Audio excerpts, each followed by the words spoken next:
yaro haram badu ngasidi kay dawre angang ningai kan bada chocolate ani pire thembagi typta ngasidi kay dawre deputy CM with the pire na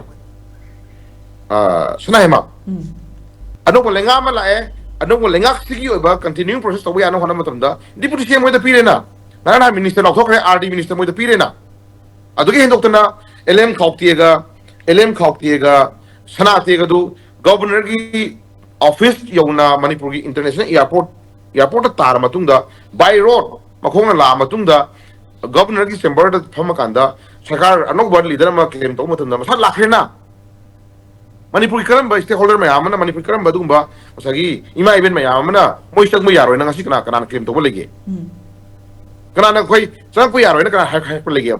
legi dra ba magi munjangal bhate Chusampur gi by road ibulesa pula kanda imphang airport gi Delhi tana hosan pugri ni kana thinge then kaking khunau dagi akhoi gi maitai no ma kuki nupi ma nusinaba nupi ma mayum da lona sangure unare nusinaba gi damakta nusinaba nupi duna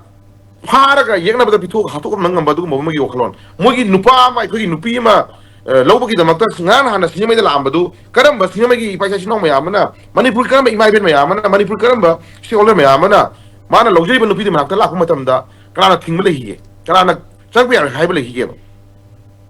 hangjani point di honorable chief minister no chief minister khanbi ba phagi tamo khem channa chief minister han bosok lor matungda ikui kuidana public platform da lokthokre na announcement lokthokre any cookie gi hinau sing tampak ta layeng bala poi gira chang poi la matamda madu government daik ta logani government risk logani asoi am tholo ina man lokthokre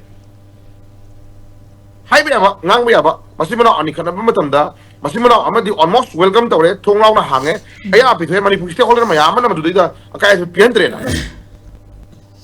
then aina ngai di Delhi gi dum bale biri ba dum center gi lusing ba akhoi gi asama u musan nan ba khoi mabuk ka khan noi ja ba ko tawunga maduk ma leader mayam duna sigi stage jawar basi baguda Manipur thugai da na ba damak Manipur ma khata na no more irang thokta na ba damak noi chango chanlo yanaro nungsinaro makata na no more irang sakalanu ko no more amo na separate talanu hire nu tawnu kai singa si ba kana kana kari hire ge adugi mahuta Delhi gi lusing masina separate administration piroi iring territory piro yaning de habo hidi high gre habi damtadi wajao ngandre lai bako adugumba wajao ngang bas nugi marta piroi yare na hire bhagoda somna terrorist ki oi badu mathok tori ba ko ki narco terrorist drug mafia sina center gi lusing masina ngang iwa nawa log de ngasi bawda khalla kanda kana ni without separate administration without independent ta koi wari hanaroi compromise ngasi bawda free movement yadim tro Sanaima. Ngasidi da Kanba political party mogi yauri badu political party ki leaders nuna ngasi bawda ai yaning de ngasi comment people kai lege but wari mayam ni tangak na la matung da Sanaima ai hajening di pitri da thok to thok ko ai thom be ai wan sen blue moon Barcelona na wasak loba Barcelona na ngasi assembly phamba da ngasi Barcelona na yawu ga je sai ya da tapodi something mogi makokta something mogi makokta karigumba adum mabukchen phatta ba mabukchen adi mang ba thokra adum leiraga leyo haibasi madi koi sai da kuchi ngada ngamde ba si Barcelona yauri ba MLA taruk si kana kana haida raga di pe aina suming je matamda hajik honorable kan gi khoi gi deputy CM oi bi ba nimsa ki gen yaure Susampur gi SG MLA LM khokte yaure why leader claim daw matamda na ke daw gi damta aeroplane da airport ta na lakan da governor ta na lakan da leader am khanba yare hana ski bisham di masana ya lakpani ngamaga Siagraba dugumba mandiru eriba assembly da lakan da Manipur yai phana ba Manipur gi adugumba phagana ba phana ba budget system ko Manipur senba saida pisa thadra di asu tawradi kana phangani kana ba yam ngani khanba da dugumba nainai bo karosa di laga yaw ngam da manam kari adun takudi moi leader tang pame ba natro moi leader pame moi na pame je only leader to ni pame je Manipur kai gera kai ro nungshira akhoi paham do post pame ba hunda mabukchen phata thau unwai te ba ko ana then Susampur ki MLA yaure LM khokti yaure saitu SG MLA hoklet ki gen yaure saikon SG MLA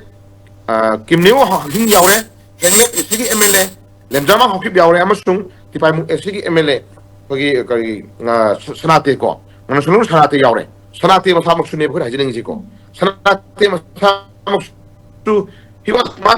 already Manipur Manipuri lady ba Imaleba Manipuri lady ba Maitaki lady was a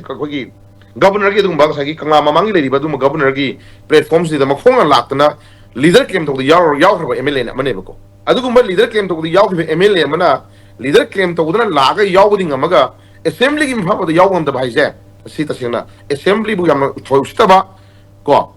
Manipuri Pasaka Democracy Palebamagi Dagum Democracy Palebamagi Wayne Garafagi Lashang Mandira Ombu Staba Manipur Prasamiamu Karem the Hainaba go then